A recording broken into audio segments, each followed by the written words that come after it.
반갑습니다. 식사 많이 하셨습니까? 네. 이제 제법 시원하죠? 네. 벌써 인문학 강좌를 시작한 게 두 달이 지나고 세 달째가 되었습니다. 그래서 오늘은 세 번째 시간인데, 첫 번째 시간하고 두 번째 시간은 사실 내용이 조금 쉬웠어요? 그런가요? 네, 두 번째 강의에 대한 얘기들이 좀 많았습니다. 예, 오늘 또 우리 신모 장로님께서 그걸 인용하시면서 또 이렇게 말씀을 해주시고 하셔서 인문학 강의가 굉장히 좀 유익한 거 아닌가 이런 기대하고 또 좀 피드백이 있는 것 같습니다. 준서가 안 왔네요. 예. 지금 중학교 3학년인데 이 인문학 강의 들으려고 일부러 지금 이모 집에 외할머니 교회로 온 친구가 있었는데 아까 밥 먹고 아직 안 올라온 것 같습니다.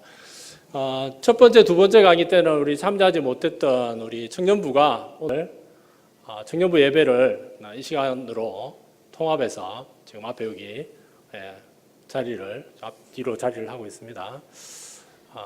와주셔서 감사합니다. 오늘 제목은 광고에는 없었는데 도덕 상대주의는 무엇인가? 조금 더 어려워지는 것 같죠? 그렇지만 우리 김남호 교수님께서 아주 잘 풀어서 우리에게 귀한 강의를 해주실 거라고 믿습니다.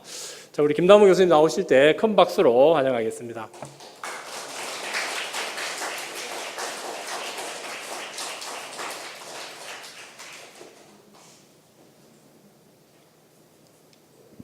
네, 안녕하세요. 네, 세 번째 찾아뵙게 됐습니다. 오늘 특별히 그 청년부 여러분들이 함께 강연을 들을 수 있도록 배려해 주셔서 정말 감사드립니다.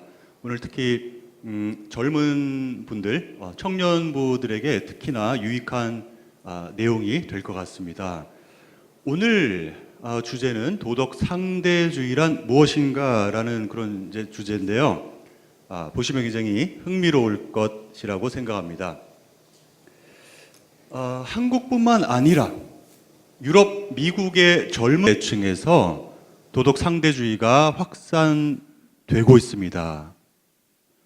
도덕 상대주의가 뭐고 크리스천들은 이 입장을 어떻게 평가하는 것이 건전할까요? 라고 하는 것이 오늘 강연의 주제입니다.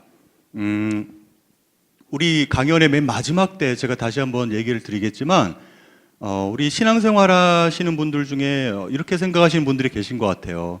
예수 그리스도를 아는 지식하고 세상 지식하고 이 두 개를 나눠가지고 세상 지식은 필요 없고 예수 그리스도를 아는 지식만 있으면 된다, 이제 이렇게 생각하시는 분들이 많은데, 그러나 이 두 개의 지식을 나누기보다는 하나의 이 온전한 이 세상에 대한 알, 여기에 정점이 예수 그리스도를 아는 알미 이렇게 통합적으로 우리가 생각할 때 훨씬 유익함이 있다라는 내용을 우리 강연의 마지막 때 제가 다시 한번 얘기를 드릴 겁니다. 그래서 예수 그리스도를만 알면 되지 이런 거 왜 하느냐. 그러나 우리가 지금 나눈 이런 모든 지식들이 예수 그리스도를 믿고 증거하는 데에 유익한 지식이다라고 하는 것을 우리 사도 바울의 행적을 통해서도 충분히 알 수 있고, 이 주제는 제가 나중에 다시 한번 말씀을 드리겠습니다. 도덕 상대주의를 조금 쉽게 설명하자면 이런 겁니다. 우리 좀 이따가 제가 다시 한번 자세히 얘기 드릴 건데, 자, 솔직히 우리 그 주위 친구분들에게, 동료분에게 이렇게 얘기하신 성도님들 계신가요? 야, 뭘 그렇게 고민해? 네가 옳다고 생각하면 옳은 거야. 고민하지 마. 너가 옳다고 생각하면 옳은 거지. 뭘 그래 고민해. 자, 이런 생각입니다. 당신이 옳다고 생각하면 과연 옳은 것인가? 내가 옳다고 생각하면 그냥 옳은 것인가? 자, 이거를 갖다가 우리가 학술적으로 조금 더 살펴보겠습니다.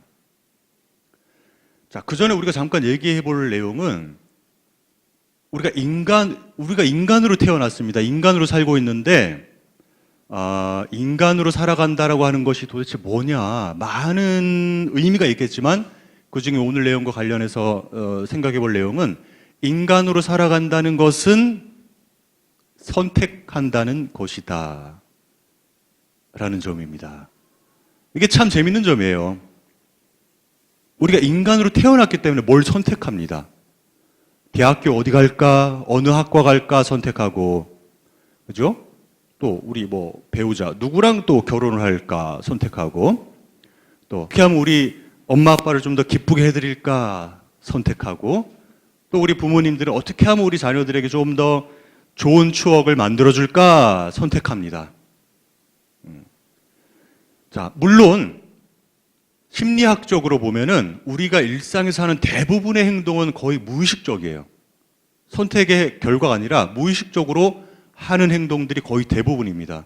지금 여기 숨 다 쉬고 계시지 않습니까? 그죠? 숨 쉬시는데 혹시 코평수를 이 정도 벌린 다음에 횡격막을 이렇게 열어가지고 항상 숨 쉴 때마다 이렇게 조절하시는 분 계십니까? 안 계시죠? 그냥 쉬는 거죠. 이 생리작용이에요. 자연스럽게 무의식적으로 일어납니다. 혹시 여기 앉아 계신 선생님 중에 오늘은 몇 시 되면 내가 배고픔을 느껴야지라고 알람 해놓고 그때 전에 호르몬 분비 나와라 이렇게 하고 막 다 조절하시는 분 계신가요? 아니죠. 그냥 배가 고파지는 겁니다. 대중교통 이용할 때도 어떤 버스를 탈까 고민하지 않아요. 습관대로 내가 오는 버스 정보만 일치하면 그냥 타죠. 많은 부분 무의식적으로 행하지만 그러나 아주 개중에는 우리가 선택을 해야만 하는 그런 행위가 있다. 자, 근데 이제 선택이 그냥 이루어지는 게 아닙니다. 선택을 하기 위해서 필요한 게 뭐냐? 숙고라고 하는 작용입니다. 우리가 이제 쉽게 얘기하면 고민인데요. 이걸 택할까, 저걸 택할까, 이렇게 할까, 저렇게 할까. 고민하지 않으면 선택을 할 수가 없습니다. 그렇겠죠? 자, 그리고 고민하기 위해서 또 필요한 게 있습니다. 바로 옳고 그름의 기준이 암묵적으로라도 내 안에 있어야 돼요. 그래야지 우리가 뭘 선택을 하고 고민하죠. 가치의 문제도 개입됩니다. 아주 복잡한 과정입니다. 뭔가를 선택한다라고 하는 게 그렇게 쉬운 과정이 아니에요. 우리 동물들은 본능적으로 행하지만 인간은 옳고 그름의 문제를 생각하고 가치, 어떤 것이 더 가치 있는가를 따져서 숙고한 끝에 어떤 것을 선택하는 복잡한 과정을 거칩니다. 우리 인간에게 모두 이런 능력이 있어요. 그죠? 근데 이거를 능력이 있는데 잘 발휘 못한다. 그러면 범죄 행위를 저지르게 되겠죠. 좀 이따 우리가 끔찍한 범행을 저질렀던 범죄자의 얘기를 잠깐 해볼 겁니다. 자, 가치 문제라고 하지만 많은 분들이 또 가치가 뭔지 잘 모르세요. 그래서 가치가 뭐냐? 무언가의 가치를 둔다라고 하는 것은 무언가를 더 선호할 만한 것으로 생각한다. 무언가를 더 추구할 만한 것으로 생각한다라는 뜻입니다. 자, 운동을 왜 합니까? 라고 물었을 때, 그게 뭐냐? 저는 몸이 건강한 것을 추구하기 때문입니다. 이렇게 얘기할 수 있을 것 같아요. 나는 몸이 건강한 것을 선호하기 때문입니다. 자, 제가 제 인생을 되돌아봤을 때 가장 좀 자랑스러운 일 중에 하나가 뭐냐면 금연한 것입니다. 솔직히 얘기해서 제가 한 7년 정도 담배를 피우고 지금 담배를 끊은 지 14년 정도가 됐습니다. 정말 너무 자랑스러워요. 그런데 담배를 보세요. 담배를 끊을 때 자, 뭐가 필요한가? 숙고가 필요하겠죠. 내가 왜 담배를 끊어야만 하는가? 자, 그 다음에 가치 문제, 옳고 그름의 그 기준에 대한 문제가 거기에 개입됩니다. 어떻게? 나는 담배를 끊으면 더 건강한 신체로 건강한 삶을 살 수 있기 때문에 다시 말해서 건강한 몸에 나는 건강한 몸을 추구할 만한 것이라고 생각한다. 가치가 거기에 개입된 거예요.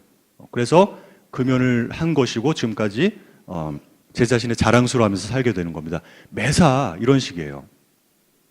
자, 그래서 우리 앉아 계신 성도님들의 그 과거를 쭉 한번 나중에 살펴보시고 내가 어떤 선택을 해왔는가를 쭉 한번 살펴보세요.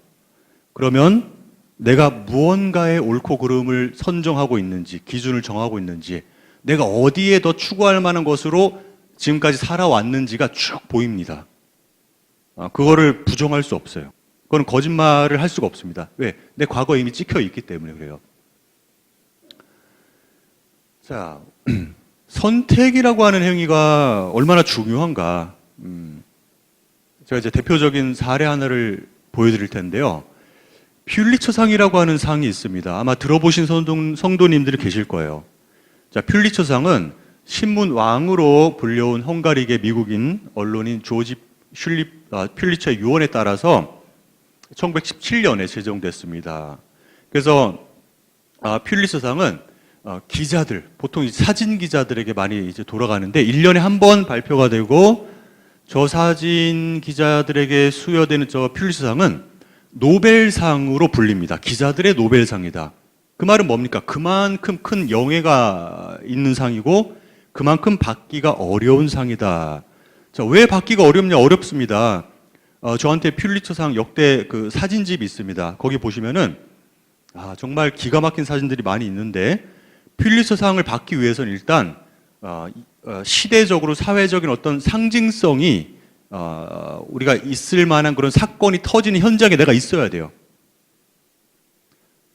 그 사건 현장에 있는데 카메라가 있어야 됩니다. 스마트폰이라고 할지라도 뭐 있어야 돼. 카메라로 그 사건이 일어났을 때 찍어야 됩니다. 자, 뭐 이렇게 뭐 얼마나 많은 사진 기자들이 이런 사건들을 찍겠어요. 그죠? 자, 이런 사진들을 모아서 그 중에 단 한 명의 사진가에게 시대적인 사회적인 문제를 잘 표현하는 그 사진 뽑아가지고 퓰리처상을 줍니다. 그래서 굉장히 받기가 어려운 상이다. 퓰리처상. 자, 케빈 카터라고 하는 사진 작가가 있었습니다. 과거형이에요. 남아공 요하네스버그 출신의 사진 기자고요. 자, 우리 저기 보시면 1960년에 태어나가지고 1994년에 사망을 했습니다. 34세 나이에 그죠? 사망을 했는데요. 1994년에 퓰리처상을 수상했습니다. 근데 그 해에 자살로 생을 마감합니다. 뭔가 이상하다. 그죠? 그 받기 어렵다고 하는 퓰리처상을 받은 그 해에 왜 극단적인 선택을 하게 된 것일까요? 1993년 다시 말해서 퓰리처상을 받기 1년 전에 수단의 극심한 기아 참상을 보도하기 위해서 통제가 출입이 통제된 아요드 지역에 케빈 카터가 카메라를 들고 들어갑니다. 자, 들어간 상태에서 한 어린아이를 보게 되고 그 어린아이를 사진으로 찍는 선택을 하고 결국 그 사진이 뉴욕타임스를 통해서 보도되고 아요드 지역의 기아 참상이 전 세계적으로 퍼져나가게 되고 그 공로로 퓰리처상을 받게 됩니다. 자, 그 사진이 바로 수단에 굶주린 소녀라고 하는 바로 유명한 사진입니다.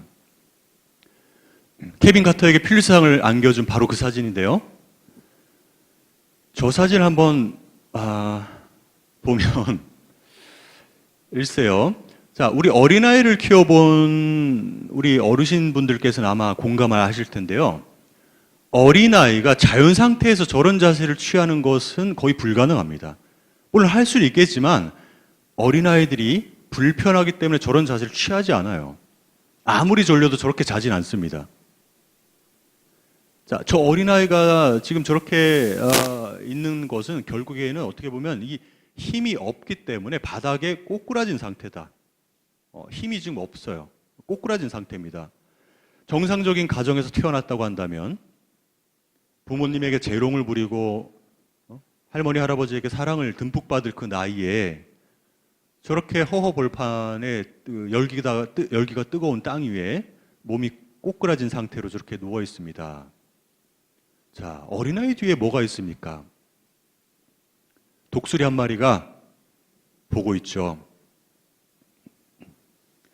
케빈 카터는 카메라를 든 상태에서 지나가다 저 어린아이를 보게 되고 셔터를 바로 누르지 않았어요. 기다렸다고 합니다. 자, 무엇을 기다렸을까? 사진 기자니까 아마 사진 찍는 거 좋아하시는 분들은 아마 공감을 하실 텐데요. 순전히 우리가 사진가의 눈으로 저 상황을 보았을 때 가장 이상적인 상황은 그냥 찍는 거, 저거 이제 필름 카메라거든요. 필름도 돈도 들지 않습니까? 이왕 셔터 누를 거 독수리가 날개를 펼치고 어린아이 쪽으로 쫙 날아와 줄 때 셔터를 누른다면 최고겠죠. 일단 순전히 사진가의 눈으로 본다면. 자, 그런데 독수리가 그렇게 하지 않았어요. 그래서 셔터 몇 번을 누르고 식량보급소에 있는 어머니에게 어린아이를 데려다 줬다고 케빈 카터가 얘기를 했습니다. 자, 그런데 이제 문제가 조상으로 퓰리츠상을 받고 난 다음에 엄청난 비난을 받게 됩니다. 카터는 그 현장에 있었던 또 다른 한 마리의 독수리다. 자, 저 말은 무슨 말입니까? 그 현장에 어린아이가 죽어가는 것을 냉혹한, 냉정한 눈으로 바라보고 있었던 존재가 두 개가 있었다 이거예요. 독수리 한 마리와 케빈 카터라고 하는 독수리. 인간이 아니라는 거예요. 인간성 대신에 상을 택했다. 자, 취재 중 피살당한 동료의 죽음과 경제적 어려움, 그 다음에 원래 케빈 카터가 우울증을 앓고 있었다고 합니다. 여러 가지가 겹치면서 결국 저 비난의 그 무게감을 이기지 못하고 극단적인 선택으로 생을 마감하게 됩니다.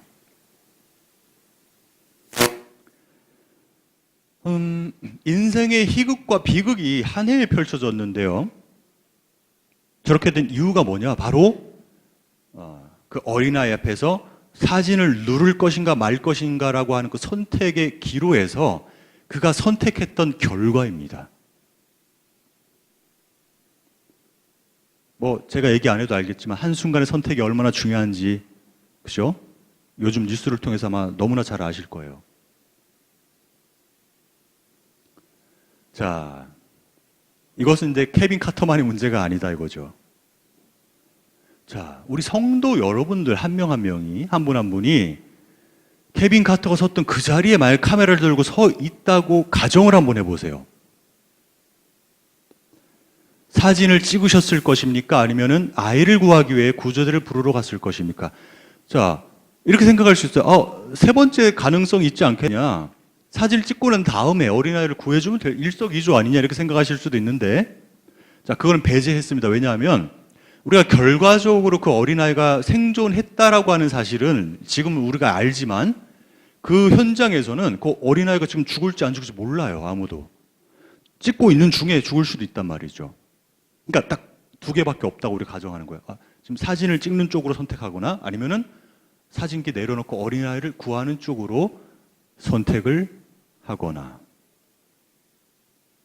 자, 어떤 쪽을 선택하시겠습니까?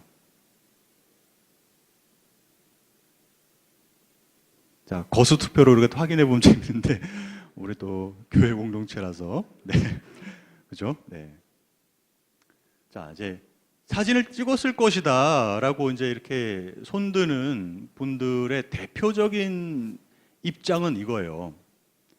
자, 비록 그 아이는 죽어가지만, 안타깝지만, 그 어린아이 사진을 외부 세계에 알림으로써 아이오드 지역의 참상을 널리 알릴 수 있고, 그를 통해서 더 많은 아이들이 도움을 받을 수 있는 기회가 오기 때문에 사진을 찍는 것이 옳다.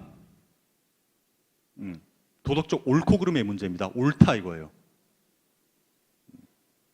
자, 반대로 어린아이를 먼저 돕는 선택을 했을 것이다 쪽은 이렇게 이유를 댑니다. 보통 아무리 사진기자로 출입을 했고 사진 찍을 의무가 그에게 있지만 생명은 그 무엇과도 바꿀 수 없는 절대적인 가치를 지니고 있기 때문에 카메라는 잠시 내려두고 어린 아이를 돕는 선택을 해야 한다 라고 얘기를 합니다. 과연 우리는 어느 쪽 입장이 더 옳다라고 말을 할 수가 있을까요? 자, 이 답은 제가 하지 않겠습니다. 왜냐하면 공리주의 대 절대주의설의 어떤 대립되는 그런 측면이기 때문에 정답이 있다기보다는 각자의 입장에 장단점이 있는 것으로 보고 있습니다. 자, 지금 제가 이제 이 사례를 통해서 말씀드리려고 하는 건 그거예요. 선택이라고 하는 것이 이렇게 중요하다. 그리고 플러스 뭐냐? 어떤 입장, 어떤 윤리적인 그 안경을 쓰고 그것을 바라보느냐에 따라서 똑같은 상황에서도 다른 것을 보고 이해하게 된다라고 하는 사실입니다. 자, 그런데요. 혹시 성도님들 중에서 이렇게 생각하는 성도님들 계십니까? 자, 보세요. 아이를 돕든지 사진을 찍든지 그것을 선택하는 사람 마음이지, 뭐가 더 옳은지 그른지 따지는 것은 의미 없다. 아이를 돕는 쪽이 더 옳다고 생각하는 사람은 아이를 도울 것이고, 사진을 찍는 쪽이 더 옳다고 생각하는 사람은 사진을 찍을 것이 아니겠느냐. 자, 이렇게 생각하는 성도님 혹시 계십니까? 있을 수 있습니다. 많아요. 우리 대학교에서 윤리학 수업을 하면요, 우리 답지에 이렇게 저런 식의 생각을 적는 학우들이 굉장히 많습니다. 자, 예를 들어서 예술 작품, 뭐가 예술 작품이냐, 이제 이런 거 우리 예술 철학에서 다루는데 시험 답안이 이렇게 써요. 생각보다 많은 학우들이 내가 예술이라고 생각하면 예술이다, 이제 이런 식의 논지를 펴니다. 그 사람이 예술이라고 생각하면 예술이다. 이 상대주의예요. 내가 옳다고 생각하면 옳은 거다. 당신이 옳다고 생각하면 옳은 거다. 그렇게 해라. 상대주의입니다. 그걸 우리가 잘 모르고 그냥 사는 거예요. 자, 도덕 상대주의는 모든 도덕 원리가 인간의 고안물, 인간이 발명해낸, 인간이 그렇게 임의로 정한 결과물에 불과하고 한 개인에 의해서 혹은 어떤 문화에 의해서 정당화된 것에 불과하다. 모든 사람들에게 혹은 모든 문화에 타당한 객관적인 도덕 원리는 존재하지 않는다라고 하는 입장이 바로 도덕 상대주의입니다. 쉽게 말해서 뭐가 옳고 그르냐, 뭐가 도덕적으로 옳고 그르냐는 개인에 따라 다르고 문화권에 따라 다르다는 입장이 바로 도덕 상대주의입니다. 자, 그래서 두 종류를 우리가 나누는데요. 주관적 윤리 상대주의와 관습적 윤리 상대주의로 나눕니다. 짧게 주관주의는 도덕적 옳고 그름의 기준은 개인에게 달려있다. 관습주의는 도덕적 옳고 그름의 기준은 각 문화권에 달려있다. 객관적으로 모든 문화권의 모든 개인에게 들어맞는 객관적인 도덕적 옳고 그름은 없다라고 보는 게 도덕 상대주의입니다. 자, 윤리 상대주의가 아까 한국뿐만 아니라 이제 유럽이나 미국의 많은 젊은 층을 중심으로 퍼져나가고 있다고 그랬잖아요. 근데 그만한 이유가 있는데요. 19세기 무렵부터 발전한 인류학의 영향으로 자민족 중심주의에 대한 거부가 확산됐습니다. 우리가 예전에 중세시대 때만 하더라도 이 서구 중심주의였어요.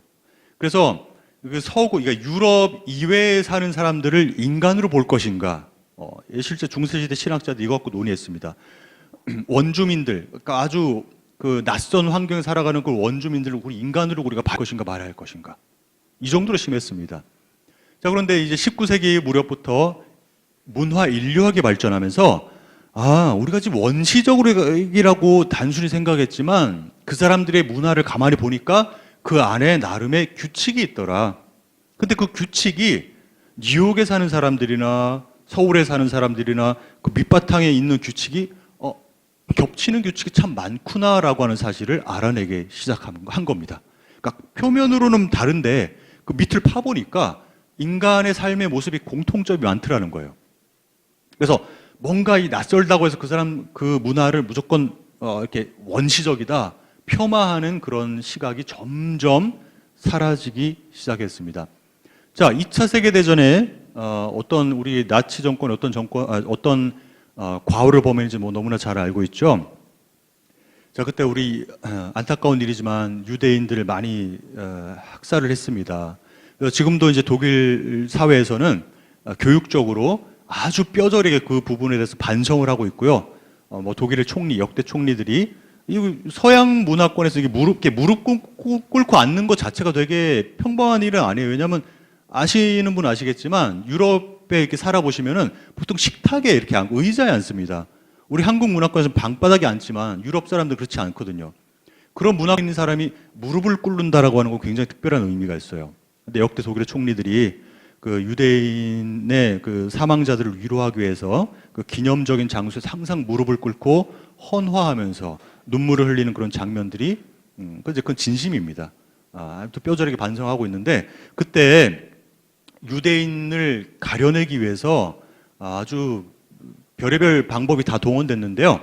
지금은 사장돼 버린 그 골상학이라고 하는 엉터리 과학적 지식을 이용해서 사람의 머리 둘레를 잽니다. 학교에서 밖에서 머리 둘레를 재가지고 일정 정도 크기다. 그럼 유대인이에요. 같은 이웃이었고 같은 삶을 나누던 사람을 머리 둘레 크기를 가지고 가스실에 보내버린, 아주 이거는 말도 안 되는 아주 어처구니 없는 그런 논리입니다. 자, 근데 그때 이제 2차 세계대전이 끝나고 아주 뼈저린 반성을 통해서 다른 문화권, 다른 민족에 대한 편견이 점점 개선되어 온 역사입니다. 우리 역사가 그래요, 지금. 그걸 우리가 진보라고 하죠. 또 항공교통의 발전이 인터넷의 보급 등으로 국가 간의 지리적 거리감이 많이 약해졌어요. 그래서 예전에는 되게 낯선 문화권이고 이렇게 했을 텐데 지금은 뭐 TV 프로그램에서도 많이 나오고 인터넷을 통해서 많이 우리가 낯선 문화권을 우리가 많이 접하다 보니까 이게 친숙해지고 조금 색다르지만은 그럴 수도 있겠다라고 하는 생각이 많이 퍼져나가는 거예요. 우리 대표적으로 아프리카 케냐에 사는 마사이족이라고 있습니다. 마사이족들이 반가움의 표시를 인사를 어떻게 하시는지 혹시 아십니까? 침을 뱉습니다. 얼굴에 이제 침을 뱉는데요. 근데 이제 문화인류학자에 따르면 이제 왜 그러냐? 케냐 지방에 물이 부족하기 때문에, 그러니까 그게 중요한데 귀하다 그러면 그건 비싼 거예요. 가치 있는 거예요. 우리가 왜 금을 그렇게 중시합니까? 여러 문화권에서 중요한데 그게 희소성이 있기 때문에 그 금값이 항상 일정 수준 이상은 올라가는 거거든요. 케냐에서 물이 없어요. 근데 귀하잖아요. 그러니까 이게 침조차도 이게 귀한 거예요. 그러니까 내가 가진 귀한 것을 당신에게 주겠다. 침을 뱉는데 언제 우리 성도 여러분들께서 케냐의 마사이족 만나러 갔는데 마사이족의 족장님께서 와가지고 반갑다고 얼굴에 침을 딱 뱉었는데 고소하시겠습니까? 뭐 멱살 한번 잡으시겠어요? 아니죠. 저 깜짝 놀랄 수 있지만 그럴 수 있지. 뭐 인사를 꼭 이렇게 머리 숙여서 해야 되냐 이렇게 할 수도 있지. 이렇게 되는 거 아닙니까? 그죠? 자, 그러다 보니까 타 문화, 타 민족에 대해서 우리가 열린 마음을 가지게 되는 거예요. 야, 이게 다른 게 이게 잘못된 게 아니구나. 다른 거구나. 저것도 옳을 수 있다. 내 것만 왜 옳다고 생각해야 되느냐. 이제 이런 식의 생각이에요. 자, 이런 식의 생각이 만연하다 보니까 도덕 상대주의가 퍼지게 됩니다. 자, 그런데 도덕 상대주의는 우리가 진지하게 한번 생각을 해봐야 합니다. 자, 주관적 윤리 상대주의부터 한번 알아볼게요. 주관주의는 도덕을 개인의 상대적 취향이나 심리적 판단 같은 것으로 이제 간주합니다. 자, 도덕적인 옳고 그름의 기준은 각각 개개인에게 있다. 자, 예를 들어서 우리 이제 뭐 회를 좋아하시는 분들이 아마 계실 거예요. 그죠? 근데 이제 저 같은 사람들은 또 회를 못 먹습니다. 자, 회를 못 먹는다고 해서 틀린 겁니까? 아니죠. 회를 못 먹을 수도 있지. 나는 회를 좋아해. 그러나 당신은 회를 못 먹을 수도 있지. 틀린 건 아니지 않습니까? 그죠? 자, 도덕적 옳고 그름도 똑같다는 거예요. 당신이 그게 옳다고 생각하면 그럼 옳을 수도 있지. 그럼 다른 거야. 난 그런데 그렇게 생각 안 하지만 당신이 그게 옳다고 생각한다면 그럴 수도 있지. 이제 이렇게 되는 겁니다. 자, 과연 도덕적 옳고 그름이 이렇게 취향의 문제일 수 있을까? 이렇게 되는 거예요. 자, 해밍웨이라고 하는 아주 천재적인 문학가가 투 경계에 대해서 이제 이렇게 얘기합니다. 자, 이제까지 도덕에 관해서 내가 알고 있는 것이라고는 도덕이라는 것을 우리가 그것에 대해서 표현을 잘 보세요. 좋게 느끼는 것이요. 부도덕이라고 하는 것은 우리가 그것에 대해서 나쁘게 느끼는 것이라는 점이다.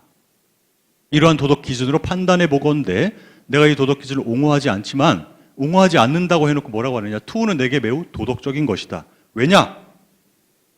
근거입니다. 이제 나는 투가 진행되는 동안 좋다고 느끼고 삶과 죽음 그리고 순간과 영혼에 대한 느낌을 가지게 해주기 때문이다. 투가 끝나고 나면 나는 매우 슬프면서도 매우 상쾌한 느낌을 가진다. 자, 우리가 이 주관적 윤리 상대주의라고 하는 입장을 모르고 저 구조를 보잖아요. 그럼 이제 기껏 우리는 뭘 생각하냐면 천재니까 이렇게 생각할 수도 있겠다. 이제 이렇게 하고 넘어갑니다. 자, 근데 주관적 윤리 상대주의라는 입장을 우리가 이해하고 저 구조를 보면 분석을 할 수가 있게 돼요. 저 주관주의다. 자, 왜? 봅시다. 자, 도덕적으로 옳은 것은 뭐라고 지금 얘기하고 있죠? 도덕적으로 옳다라고 하는 거, 내가 그걸 좋게 느끼는 거다. 그죠? 도덕적으로 악하다라고 하는 것은 내가 그것을 나쁘게 느끼는 것이다. 이렇게 얘기합니다. 그런데 투우는 도덕적으로 옳다. 왜? 내가 좋게 느끼기 때문에. 자, 도덕적 옳고 그름의 문제를 취향의 문제로 지금 치부하고 있습니다. 간주하고 있습니다. 해밍웨이가 이 주관적 윤리 상대주의라고 하는 용어는 몰랐을 수도 있지만 저것은 명백히 주관적 윤리 상대주의예요. 자, 어떻습니까? 저 입장. 한 개인의 자유를 옹호해주는 아주 좋은 입장인 것처럼 보이죠? 그런데 여기에는 학술적으로 이미 기독교 세계관과의 어떤 함의를 생각하기 이전에 이미 학술적으로 문제가 있습니다. 좀 극단적인 얘기를 한번 들어볼게요.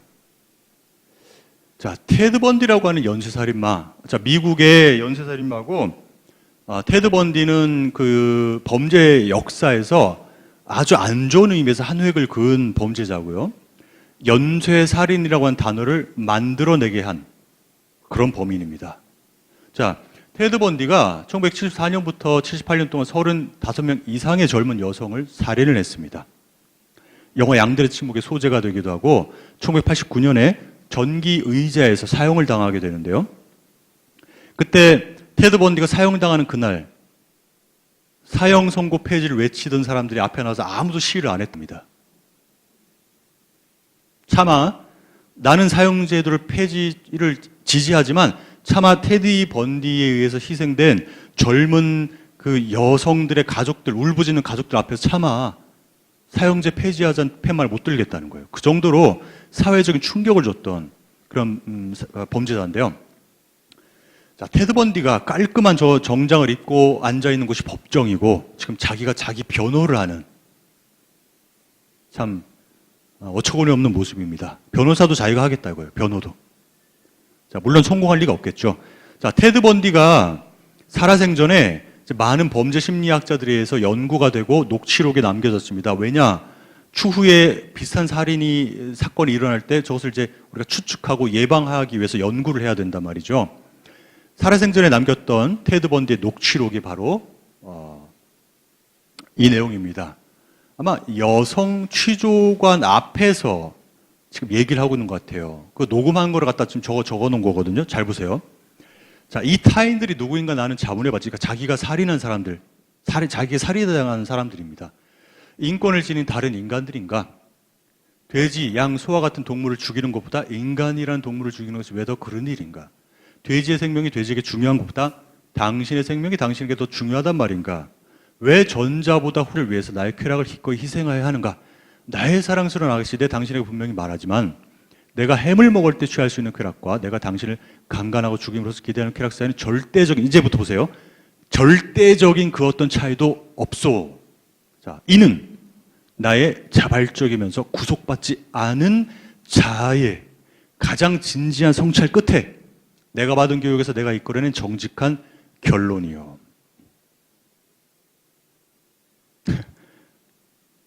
말도 안 되는 논리죠. 자, 특히 맨 마지막 구절, 내가 받은 교육에서 내가 이끌어낸 정직한, 저거는 완전히, 네. 그죠? 뭐, 사람 살해하라고 누가 어떤 교육 환경에서 그걸 가르칩니까? 저건 그냥 궤변이고, 그 전 구절을 잘 보세요. 자, 살해하고 햄을 먹는 쾌락 사이 아무런 차이가 없다라고 하는 그 근거가 어디 있느냐? 어디 있다는 거죠? 내 안에 있다는 겁니다. 테드 번디 자기 안에. 내가 그렇게 생각한다는 거예요. 내가 그걸 옳다고 생각한다는 겁니다. 기준이 어디 있죠? 나에게 있어요. 테드 번디 자기 안에 있다는 겁니다. 주관주의입니다. 자, 네가 생각하면, 네가 옳다고 생각하면 옳은 거야. 그렇게 해라고 우리가 무심히 얘기를 했지만 테드 번디와 같은 극단적인 상황 속에서 주관적 윤리상대주의의 명백한 폐해, 난점이 드러납니다. 자, 만일 주관주의가 옳다고 한다면 살인을 즐기는 연쇄살인마를 비난할 아무런 근거를 우리는 찾을 수가 없게 돼요. 왜? 회를 좋아하는 사람하고 회를 좋아하지 않는 사람 사이에 옳고 그름의 문제가 아니지 그냥 취향의 문제이듯이 사리를 좋아하는 사람 자기가 좋아한다는데 어떻게 우리가 그걸 비난할 수 있겠습니까? 그렇죠? 누구는 축구 경기를 좋아하고 누구는 야구 경기를 좋아하는 것에 시시비를 가릴 수 있겠어요? 없잖아요. 마찬가지로 히틀러의 유대인 학살 역시도 비난할 근거를 우리 못 찾습니다. 자기가 그렇게 하겠다는데 자기가 자기 생각이 옳다고 지금 주장하는데 우리가 어떻게 비난할 수 나는 내 생각이 달라 그러면 끝이에요. 대화가 끝나요. 자, 주관인주의는 결국 최소한의 도덕적 합의도 인정하지 않는 도덕 허무주의로 귀결됩니다. 그냥 전부 다를 뿐이다. 전부 다를 뿐이다. 객관적으로 옳은 거 하나도 없다. 다 모래알들이 돼버려요. 사회적 합의가 이루어지지 않습니다. 그런데 보세요. 우리 대한민국의 역사만 한번 생각해 봅시다. 우리 대한민국이 이렇게 민주주의 사회가 발전해. 아시아 국가 중에서는 민주주의 사회가 가장 발전한 나라 중에 하나입니다. 한국이. 자, 이렇게 오기까지 얼마나 많은 사회적 합의가 있었습니까? 그게 단지 취향의 문제일까요? 취미의 문제일까요? 아니면은 어떤 객관적으로 옳은 것이 있기 때문에 그것을 위해서 우리가 함께 모여서 이뤄낸 결과물일까요?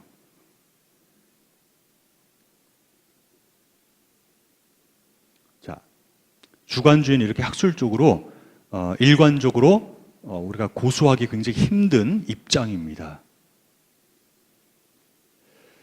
자, 이번엔 관습적 윤리상대주의 한번 볼까요? 자, 관습적 윤리상대주의는 도덕적 옳고 그름의 기준이 개인이 아니라 특정 문화권에 있다고 얘기를 합니다. 그래서 문화상대주의라고도 불립니다. 자, 관습주의자들은 자기 문화권만 옳다고 이렇게 생각하지 말고 다른 문화권의 옳음도 나름대로 그것도 인정하고 그래서 관용을 베풀 것을 요구합니다. 톨레랑스, 관용을 베풀어라. 당신 문화권에 있는 것만 옳다고 생각하지 말고 다른 문화권에 있는 그런 도덕적 옳고 그름의 기준도 인정해라. 문화권마다 옳고 그름의 기준이 다 다르다. 자,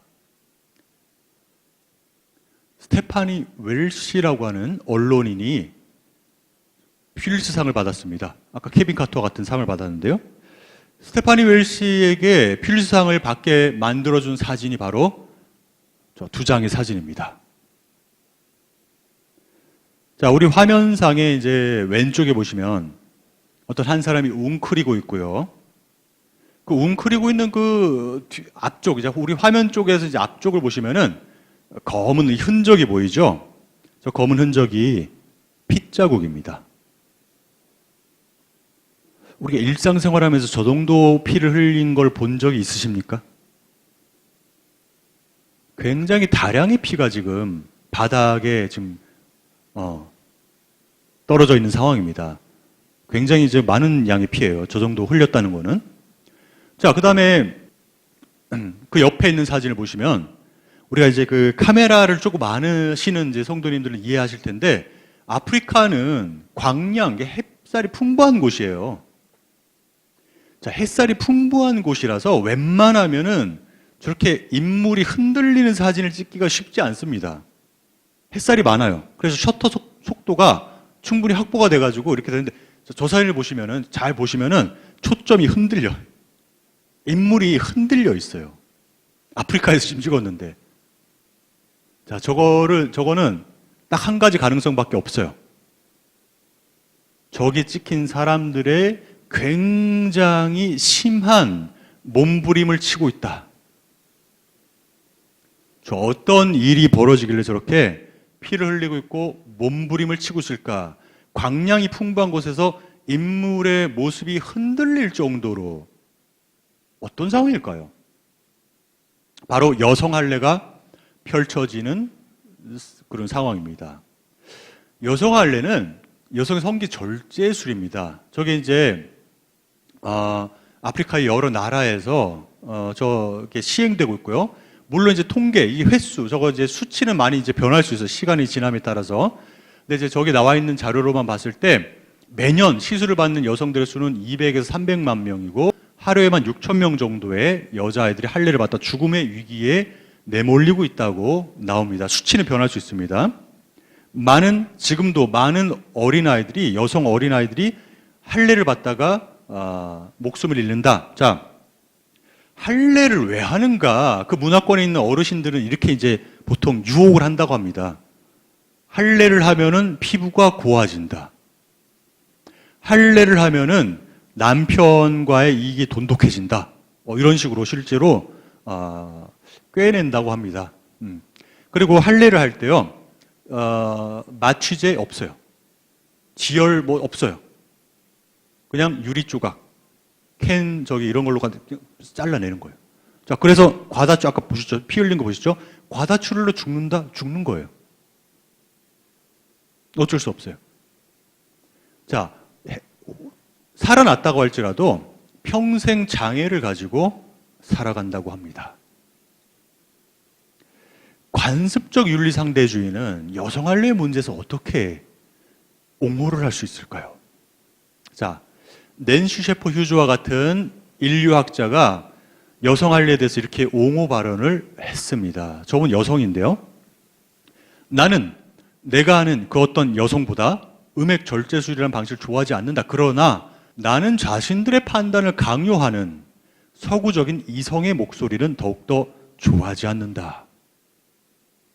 자, 같은 여성으로서 나 싫어하는데, 그런데 그것이 옳지 않다라고 말하는 서구인들의 목소리를 난 더 싫다. 난 더 싫어한다 이거예요. 자, 무슨 말이냐? 왜 다른 문화권의 그 문화 관습을 단순히 혐오스럽다는 이유만으로 왜 옳고 그름의 기준, 당신들의 옳고 그름의 기준을 걷다 재가지고 옳지 않다, 폐지하라고 말을 하느냐? 그건 오만이다. 그거는 서구 중심적이다. 서구 중심주의적인 생각이다라는 얘기를 하는 거예요. 과연 낸시 셰퍼 휴즈의 입장이 옳은 것일까? 관습주의자들은 관용을 베풀 것을 강조합니다. 자, 비록 내 눈에 그것이 끔찍하고 잔인해 보일지라도 그것은 수백 년 동안 내려져온 그 문화권의 관습이기 때문에 존중해야 된다. 열린 마음을 가지고 이해하고 존중해라. 관용을 베풀어라. 자, 어디까지 우리가 관용을 베풀어야 할까요? 우리 며칠 전에 우리 신문에도 한국 언론에 나왔죠. 인도에서 사위를 명예살인한 장인 어른의 신문 기사가 나와서 또 언론에 나왔습니다. 명예살인입니다. 자, 명예살인은 일부 이슬람 기독교 국가 전통적으로 내려오는 관습으로 주로 가문의 명예를 더럽힌 여자 형제가 이제 희생양이 되는 거예요. 남자 형제나 아니면 아버지가 직접 살해하는 관습을 명예살인이라고 합니다. 자, 우리 그 사진에 보시면 혹시 독일어 할 줄 아는 성도님이 계신가요? 안 계세요. 네, 독일의 잡지에 메인 사진으로 올라온 사진인데요. 자, 저기 보시면 에렌모어트 프로세스, 에렌모어트 명예살인 재판. 자, 그 밑에 보시면 레벤스갱리 휘어다스 몬스터. 독일 언론에서 몬스터라고 하는 단어를 썼습니다. 몬스터, 괴물에게 종신형이 처해졌다. 자, 저 명예살인 사건이 터키계의 남성에 저질러졌고 독일 안에서 저질러진 사건입니다. 독일에서 저기 심판을 받았는데 종신형에 처해졌어요. 자, 그 밑에 이제 보시면은 Der Türke Mehmet Ö tötete seine Tochter mit 15 Messerstiche, weil sie westlich leben wollte. 잔인한 얘기입니다. 메멧 웨라고 하는 터키인이 자신의 딸을 칼로 15번을 찔러서 살해했다. 왜냐하면 자신의 딸이 서구적으로 살고자 했기 때문이다. 자, 사진에 본 아버지의 표정 어떻습니까? 참여하고 있는 표정입니까? 아니에요. 저거 참여할 정도면 저를 저지르지 않았을 겁니다. 애초에. 내 가문을 더럽혔다. 용서할 수 없다. 자, 그 위에 보시면 이제 살아생전의 딸이 SNS에 올렸던 사진으로 보입니다. 뷰라라고 하는 딸이 사진 올린 사람, 선글라스를 쓰고 저 아버지, 저 가문의 눈에서, 남자 형제들의 눈에서 봤을 때는 굉장히 모욕적인 자세, 포즈를 취하고 사진을 찍어서 좀 올렸어요. 그래서 명예살인을 저지른 겁니다. 자, 관습주의자들은 명예살인과 같은 문제로 관용을 베풀려고 과연 말을 할 수 있을까?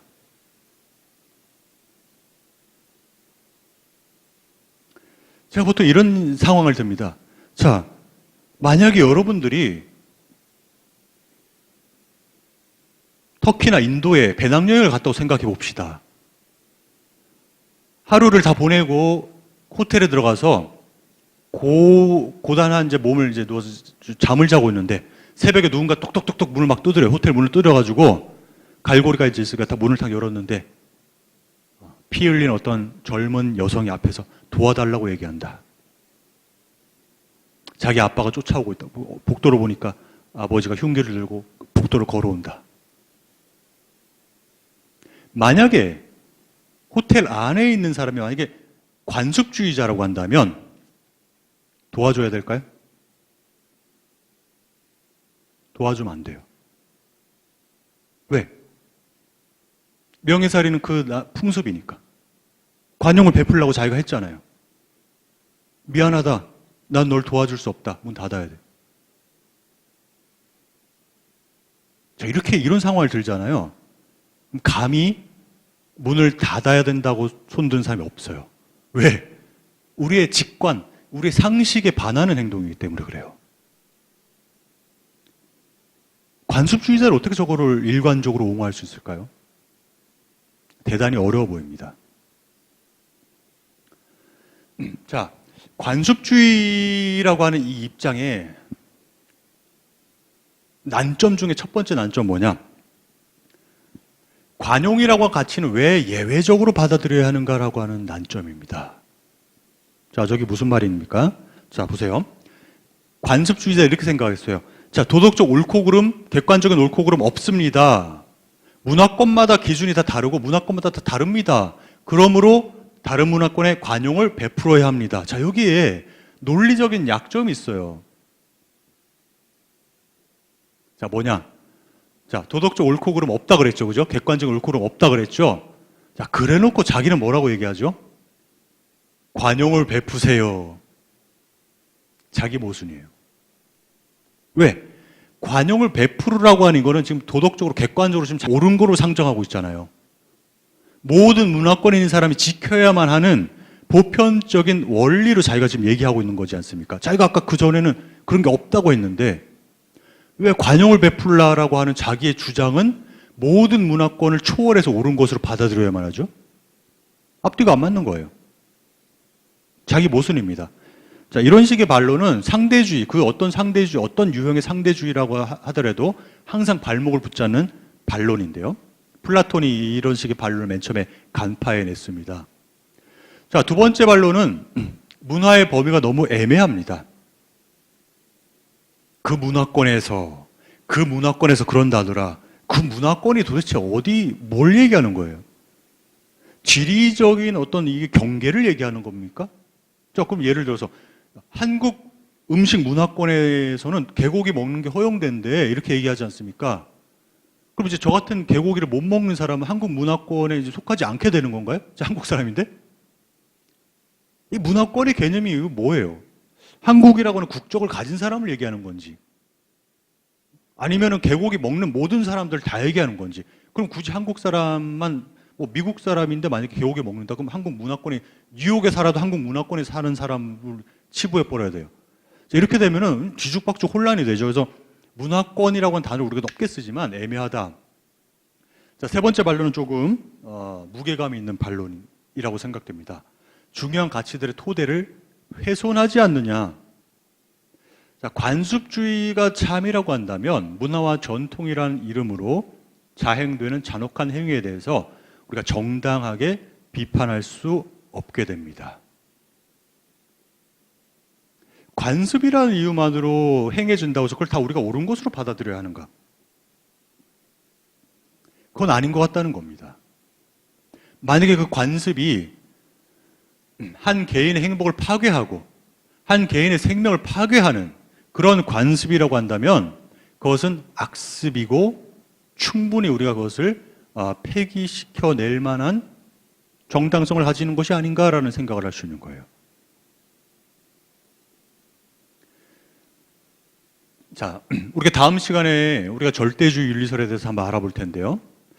도덕적 상대주의가 우리 기독신앙과 어떤 연관을 맺는지, 또 절대주의 윤리설이 어떤 연관을 맺는지, 이런 메시지는 다음 시간에 제가 좀 더 강조를 하기로 하고요. 오늘 시간에 제가 짧게만 얘기를 드리겠습니다. 자, 지금까지 우리가 알아본 것은 도덕적 상대주의가 학술적으로 유지되기가 굉장히 힘든 입장이다라고 하는 사실을 알아봤어요. 기독교 신앙과 도덕적 윤리 상대주의는 어떤 관련을 맺고 있을까요? 자, 앞에 난 점들 위에 기독교 신앙과 도덕 상대주의를 함께하기 어렵다라고 하는 생각을 많은 신학자들이 하고 있습니다. 우리가 어떤 문화나, 그것이 악습이 아닌 이상 어떤 문화나 다른 사람의 의견을 충분히 존중해 줘야 하는 건 맞아요. 그러나 그것을 위해서 꼭 도덕적 상대주의를 옹호해야만 하는 것은 아닙니다. 도덕적 상대주의를 옹호하지 않고도 충분히 타문화권에 대한 존중, 다른 사람들에 대한 입장에 대한 존중할 수 있어요. 기독교 신앙은 창조자 하나님과 독생자 예수 그리스도를 구원, 진리, 생명의 절대적인 근원이라고 고백하는 특징을 갖고 있습니다. 자, 저 말은 무슨 말인가요?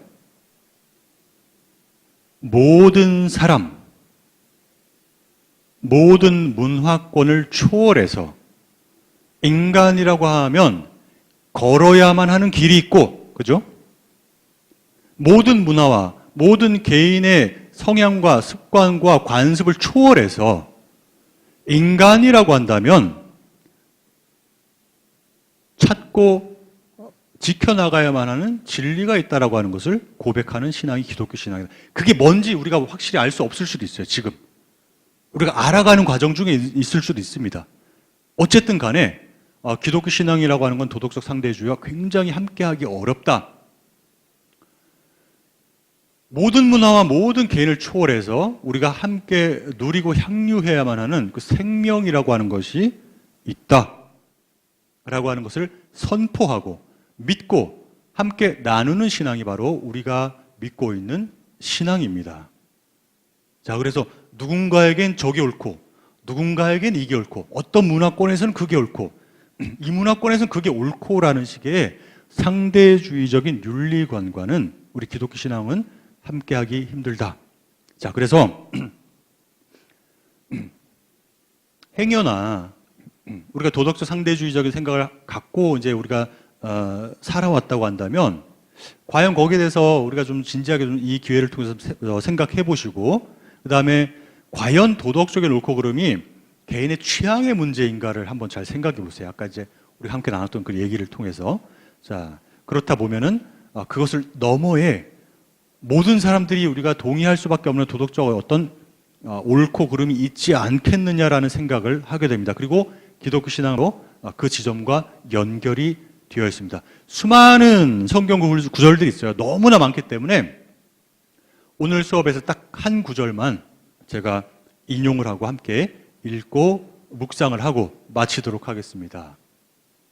예수께서 가라사대 내가 곧 길이요 진리요 생명이니 나로 말미암지 않고서는 아버지께로 올 자가 없느니라.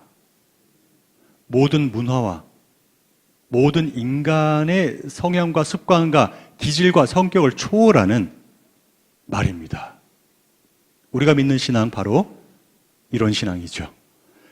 자, 오늘 강연 들어주셔서 감사합니다. 예, 다음 주제로 또 만나 뵙기를 바랍니다. 감사합니다.